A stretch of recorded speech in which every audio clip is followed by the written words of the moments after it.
Rome Rome भाइयों. तर भावांनो आणि त्यांच्या बहिणीनं कर्णपुरी जत्रा आणि मी नाही जाणार असं होईन वय. मेडिकोर हॉस्पिटल पासून पुढे निघालो तर पुढे मरणाची ट्रॅफिक आणि तुमचा भाऊ जिथं जाईल तिथं 3 चाकी रथ तयारच असतंय. मामाला म्हणलं चलो. मामा पण काय कमी नव्हते, पूर्ण हेवी ड्रायव्हर. काय ते ब्रेक, काय ते कट, सगळं कसं ओके मध्ये. आणि जाता जाता महाराजांना मुजरा कंपल्सरी आहे बाबा. पुतळा पाहूनच ओळखतील लोक कोणतं शहर आहे. उगनाव माय म्हणलं होतं ना मामा हेवी ड्रायव्हर आहेत.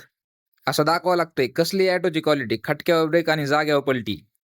मामाला वाटलं होतं आलो ना कर्णपुरात आणि कसं राग पाळणा. अगं बाबू जिकडं बघावं तिकडं नुसतं जाळण दूर संगटच. आणि आपण पण कमी नाही, काढला मोबाईल आणि चालू केला शायनिंग मारला. सगळे म्हणत होते मोठा ब्लॉगर आहे काय की. म्हणलं घ्या बाबा फोटो काढून, पुन्हा फेमस झाल्यावर गर्दी असेल.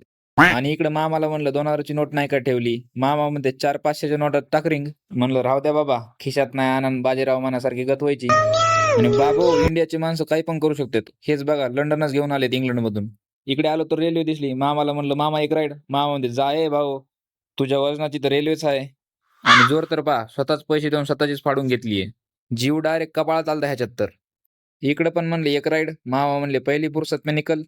म्हणलं चला बाबा, तर भेटूयात नवीन व्हिडिओत. तुम्ही घ्या फॉलो करून. जय महाराष्ट्र.